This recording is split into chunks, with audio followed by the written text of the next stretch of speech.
Sekarang kita jawab beberapa pertanyaan. Bagaimana prinsip awal berdakwah di daerah minoritas?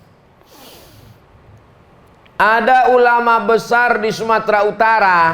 Waktu itu seorang sultan dari kerajaan Langkat namanya Sultan Musa. Sultan Musa ini cinta kepada ulama. Maka diundangnya lah ulama dari Riau.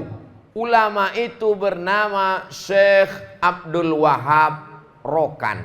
Rokan itu sudah jadi kabupaten di Riau, namanya Kabupaten Rokan Hulu. Ibu kotanya Pasir Pangarayan. Disitulah di Rokan Hulu itulah kampung Syekh Abdul Wahab Rokan. Lalu kemudian di kampung itu, kampung di Langkat itu, Syekh Abdul Wahab Rokan diminta nama. Tuan Syekh, apalah nama yang cocok untuk kampung ini? Maka kata Syekh Abdul Wahab Rokan, dipejamkannya matanya, nampaknya pintu Masjidil Haram. Ku kasih nama kampung ini Babus Salam. Orang Melayu susah menyebut Babus Salam. Kau nak kemana? Besilam. Babus Salam. Tuan Syekh Abdul Wahab Rokan. Sekarang Tuan Syekh yang ke-12, cicit beliau, Syekh Tuan Guru Dr. siapa? Zikmal Fuad. Guru saya dulu di pondok pesantren Darul Arafah. Nah, beliau walaupun di Langkat di Sumatera Utara mengirim dai-dai ke pedalaman Riau. Yang tak Islam di Riau itu namanya suku Sakai. Orang tinggal dalam hutan tak Islam. Dikirimnya pengganti Tuan Syekh, kalau ada Tuan Syekh. Kalau Tuan Syekh tak bisa datang, dikirimnya penggantinya. Pengganti itu namanya khalifah. Pengganti Tuan Syekh tak bisa datang, Tuan Syekh karena sibuk, maka pengganti itu namanya khalifah. Khalifah pengganti. Makanya Nabi Muhammad meninggal digantikan oleh Khalifah Abu Bakar Siddiq. Khalifah artinya pengganti. Maka digantikanlah oleh khalifah di sana. Masuklah khalifah itu ke dalam hutan untuk berdakwah. Bagaimana mursyid tarekat Naqsabandiyah berdakwah ke suku Sakai? Bukan dicabutnya pedang masuk Islam kalian. Kalau tak Islam ku pancung kepala kalian. Tak begitu cara mereka. Masuklah khalifah ke dalam suku Sakai. Lalu kemudian apa kata dia? Tuan Syekh, Tuan Khalifah, singgahlah ke pondok kami, kata orang Sakai. Sakai ini bahasanya bahasa Melayu juga. Mereka Melayu tua. Tuan Khalifah, singgahlah ke pondok kami. Apa kata Tuan Khalifah? Aku mau singgah, tapi anjing kalian tambatkan dulu. Anjing mereka lalu lalang naik turun. Akhirnya ditambatkannya anjing. Begitu cara mereka, tak menyinggung perasaan. Sampai akhirnya banyaklah orang Sakai yang masuk Islam. Lalu kemudian batin-batin, kepala suku Sakai itu namanya batin-batin, merasa terganggu stabilitas keamanan nasional Sakai. Ini suku kita akan musnah nanti kalau semua masuk Islam. Akhirnya ditantang mereka lah khalifah tadi. Datanglah batinnya membawa perang panjang. Khalifah, aku mau masuk Islam, tapi dengan syarat kau sunat aku. Kalau bisa kau sunat aku masuk Islam aku.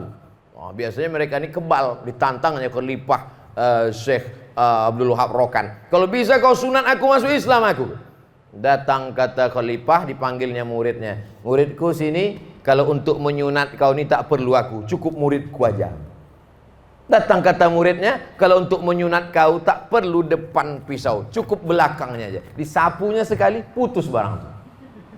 Itulah asal muasal masuk Islamnya suku Sakai. Ditulis cerita itu dalam sebuah buku yang ditulis oleh UU Hamidi, budayawan Riau, dicetak di Pustaka UIR Press, Universitas Islam Riau. Judulnya Kontribusi Tarekat Naqsabandiyah dalam mengislamkan suku primitif suku Sakai. Jadi orang Sakai hampir semua sudah masuk Islam, ada sebagian yang tidak. Jadi mereka masuk Islam itu dengan cara yang lembut, dengan cara yang santun. Dukun-dukun, bomoh-bomoh, tergantikan profesinya dengan tuan mursyid, tuan khalifah dan mursyidin. Jadi menarik bagaimana pengislaman suku oleh tarekat Naqsabandiyah. Sesudah suku terasing tadi masuk Islam ke masjid, datanglah orang sekarang membid'ahkan tarekat. Orang tarekat mengislamkan yang tak Islam. Orang sekarang membid'ahkan, mengkafirkan pula tarekat. betapa malunya kita dengan para tuan-tuan guru yang mengislamkan masyarakat tertinggal minoritas. Mahasiswa-mahasiswa, adik-adik, saya ingin ajak kalian, mahasiswa UIN, mahasiswa UIR, mahasiswa USU, mahasiswa WISU, mahasiswa Universitas Muhammadiyah, coba bangkitkan lagi khazanah bagaimana proses pengislaman suku terasing, termasuk kontribusi Al-Wasliyah dalam mengislamkan suku terasing yang ada di Provinsi Sumatera Utara. Ustadz, antara witir dan tahajud yang lebih baik dikerjakan yang mana Pak Ustadz? Karena ada salah satu Ustadz bahwa witir yang dilakukan itu sampai 11 rakaat, tahajudnya 8. Habis tahajud 8, 2 rakaat, 1 salam, 2 rakaat, 1 salam, 2 rakaat, 1 salam, 2 rakaat, 1 salam. Habis itu baru witirnya 3. Witirnya 3 caranya bisa 2 cara. Cara yang pertama 2 rakaat, habis itu 1 rakaat. Habis itu bisa juga dibuat witir 3 rakaat, 1 salam, tidak pakai tasyahud awal supaya tak sama dengan sholat maghrib, sholat fardu. Ada riwayat menyebutkan witir 11 rakaat. Witir 1 rakaat paling sedikit, 3 rakaat, 5 rakaat, 7 rakaat, 9 rakaat, dan 11 rakaat. Kalau ada hadis yang menyebutkan Nabi sholat 13 rakaat, dimasukkan qobliyah subuh. 11 rakaat tambah qobliyah subuh 2 berarti 13 rakaat. Hadis riwayat Aisyah, makana Rasulullah SAW yazidu fi Ramadan wala fi ghairi Ramadan. Tak pernah Nabi menambah lebih dari 11 rakaat. Kalau ada yang menyebut 13 rakaat, berarti dimasukkannya qobliyah subuh. Yang afdal adalah tahajud. Mana dalilnya tahajud afdal? Wa minal laili, dari sebagian malam, fatahajjad, bertahajudlah.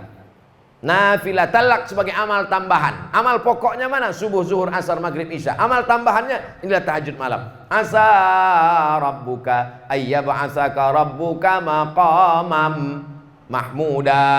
Mudah-mudahan diletakkan Allah di tempat yang terpuji. Witir Pak Ustadz, witir juga baik. Innallaha watir, Allah maha ganjil. Yuhibbul witra, Allah suka kepada yang ganjil-ganjil. Itulah dia sholat witir. Kita pun buka puasa, bilangan kurmanya ganjil. Kau udah buka puasa? Udah. Berapa kurmanya? 3 kaleng. 3 biji, bukan 3 kaleng. Ustadz, apa hukumnya apabila saya membaca Quran melalui HP? Dikalau saya maaf lagi halangan. Perempuan yang berhalangan tak boleh membawa Quran, tak boleh memegang Quran. Kalau di handphone Pak Ustadz, Qurannya tak dipegang, maka boleh dia tengok handphone, dia baca. Perempuan yang hafal Quran, mengulang hafalannya dalam hati, maka dia tengok tulisannya. Quran, apa nama aplikasinya? Nama aplikasinya Qoro'a. Cara mendownloadnya Pak Ustadz, buka Play Store. Setelah itu tulis di situ Qur'aa. Qur'aa. Namanya Qoro'a.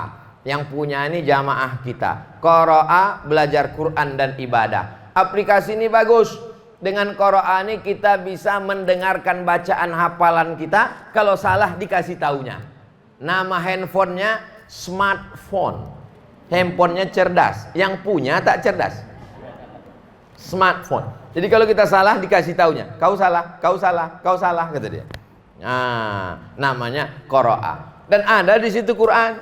Lalu dibuka. Bisa juga Quran digital. Nah, ditengok Quran, baca. Jadi kalau ada Quran di handphone kita Pak Ustadz, boleh kita bawa handphone ini masuk WC? Boleh. Tapi padamkan dulu.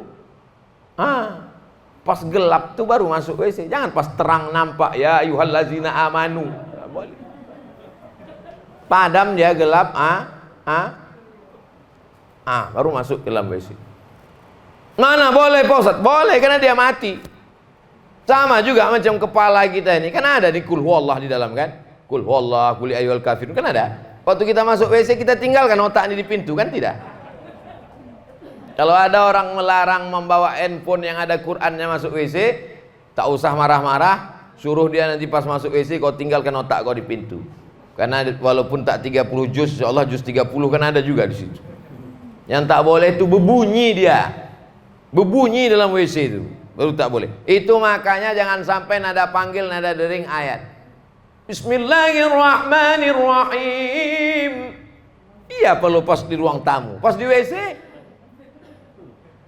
Berbunyi ayat Quran dalam WC. Berdosa kita. Tak boleh nada panggil itu ayat Quran. Kenapa? Putus. Bismillahir, halo, putus, berubah maknanya. Nah ini semua adalah pelajaran bermakna.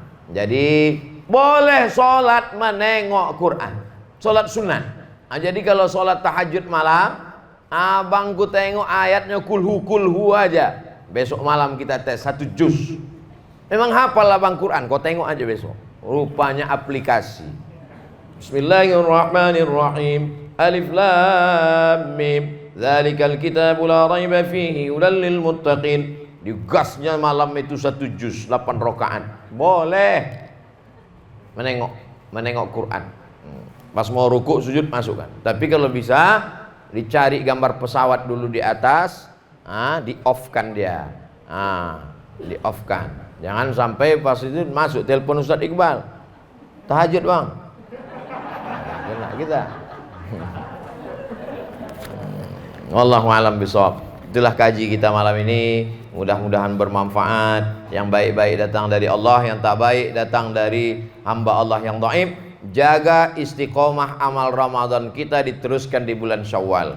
Tetap bangun malam tahajud, tetap bangun malam berzikir, tetap puasa sunat bulan Syawal. Mudah-mudahan kita istiqomah iman dan Islam. Ala hazihin niyah. Al-Fatihah. A'udzubillahi minasyaitonirrajim. Bismillahirrahmanirrahim. Alhamdulillahi rabbil alamin. Arrahmanirrahim. Maliki yaumiddin. Iyyaka na'budu wa iyyaka nasta'in. Ihdinas siratal mustaqim. Siratal ladzina an'amta 'alaihim ghairil maghdubi 'alaihim waladdallin. Amin. Allahumma inna nas'aluka salamatan fid din wa 'afiyatan fil jasad wa ziyadatan fil ilmi wa barakatan fil rizqi wa taubatan qablal maut wa rahmatan indal maut wa maghfiratan ba'dal maut.